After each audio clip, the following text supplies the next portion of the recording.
Hello friends, मैं हूं सुरेश कुमार शर्मा और फिर से बहुत स्वागत करता हूं आपका अपने चैनल पर।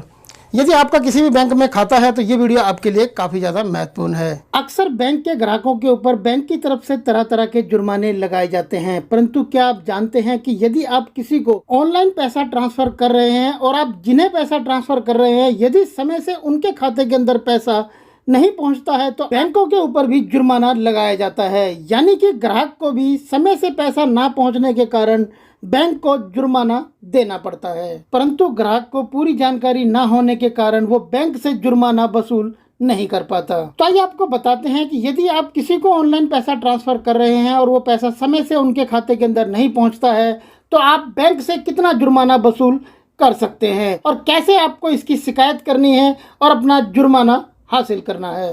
तो यदि आप किसी को ऑनलाइन पैसा ट्रांसफर करते हैं तो आप पैसा ट्रांसफर करने के लिए सबसे ज़्यादा ऑनलाइन दो ही तरीकों का इस्तेमाल करते होंगे।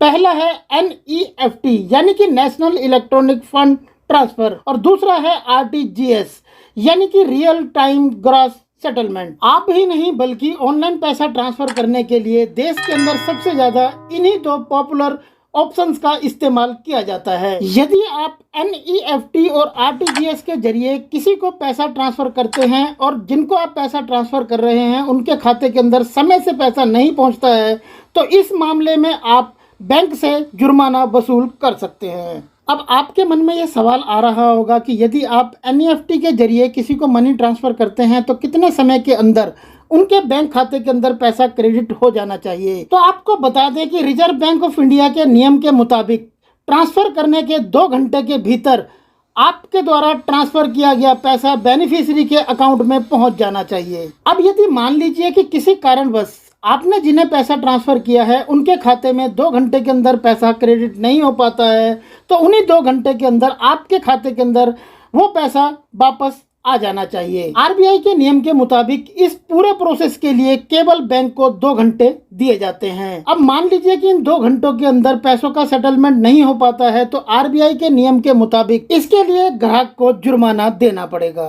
आइए अब आपको बताते हैं कि NEFT के मामले में कितना जुर्माना बैंक ग्राहक को देता है। तो यदि बैच सेटलमेंट के बाद 2 घंटे के भीतर NEFT ट्रांजैक्शन क्रेडिट या फिर वापस नहीं किया जाता है तो बैंक को प्रभावित ग्राहक यानी कि जिस ग्राहक को पैसा सेंड करने की वजह से परेशानी का सामना करना पड़ा उनको वर्तमान RBI LAF रेपो रेट के साथ 2% ब्याज का भुगतान बैंक को करना पड़ेगा। बैंक को देरी की अवधि, क्रेडिट या फिर रिफंड की तारीख तक जैसा भी मामला हो ग्राहक के खाते में इस संबंध में ग्राहक द्वारा दर्ज किए जाने वाले क्लेम का इंतजार किए बिना जुर्माना देना होगा। तो यहाँ पर आपको बता दें कि अभी RBI यानी कि रिजर्व बैंक ऑफ इंडिया का LAF रेपो रेट 4.90% है, यानी बैंक को कुल 4.90% प्लस 2% यानी कि 6.90% जुर्माना देना होगा।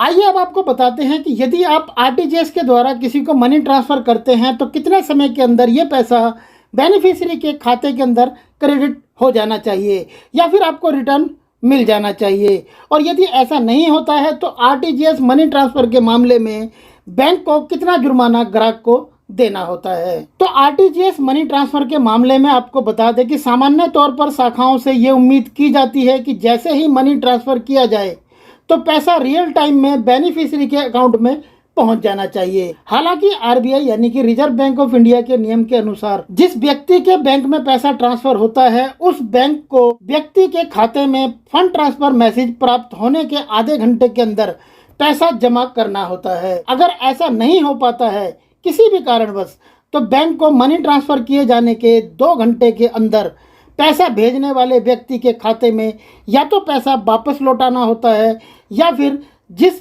बेनिफिशियरी के खाते में पैसा सेंड किया गया है उनके खाते में 2 घंटे के अंदर ही उस पैसे को क्रेडिट करना होता है। अब RTGS के मामले में यदि ऐसा नहीं हो पाता है तो बैंक को जुर्माना ग्राहक को देना होता है। RBI यानी कि रिजर्व बैंक ऑफ इंडिया के नियम के मुताबिक RTGS और NEFT के मनी ट्रांसफ़र को लेकर बैंक को लगाए गए जुर्माने के नियम एक जैसे हैं। 2 घंटे के अंदर यदि पैसों का सेटलमेंट बैंक नहीं कर पाता है तो जितना जुर्माना बैंक ग्राहक को NEFT के मामले में देता है उतना ही जुर्माना बैंक को RTGS के मामले में भी देना होता है।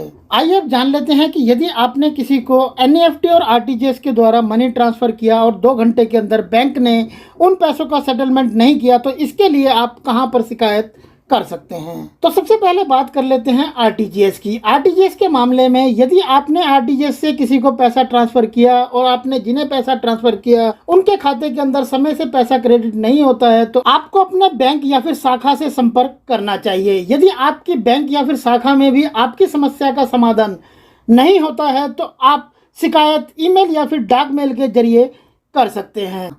अब यदि आपने किसी को एनईएफटी के द्वारा पैसा ट्रांसफ़र किया और जिन्हें आपने पैसा ट्रांसफ़र किया समय से उनके खाते के अंदर पैसा क्रेडिट नहीं हुआ, आपको सबसे पहले अपने बैंक के शिकायत विभाग में जाकर इसकी शिकायत दर्ज करानी चाहिए और उन्हें अपने विवादित लेन देन की बारीकियों के बारे में बताना चाहिए। यदि आपकी समस्या का समाधान वहां पर 30 दिनों के अंदर नहीं होता है तो आप reserve bank integrated Lokpal scheme RBIOS 2021 के तहत शिकायत दर्ज करा सकते हैं। शिकायत दर्ज कराने के लिए सारे डिटेल्स आपको यहाँ स्क्रीन पर दिखाई दे जाएंगे। इन सारी डिटेल्स के लिए आप RBI यानी कि रिजर्व बैंक ऑफ इंडिया की वेबसाइट पर जा सकते हैं। सो आई होप फ्रेंड ये वीडियो आपके लिए जरूर हेल्पफुल रहा होगा। बैंकिंग से रिलेटेड और ज़्यादा बेहतरीन वीडियोस के लिए आप हमारी बैंकिंग की प्लेलिस्ट जाकर देख सकते हैं। प्लेलिस्ट का लिंक आपको इस वीडियो के नीचे डिस्क्रिप्शन में मिल जाएगा। यदि ये वीडियो आपको पसंद आया हो तो इस वीडियो को लाइक करें, शेयर करें अपने दोस्तों के साथ व्हाट्सएप और फेसबुक पर।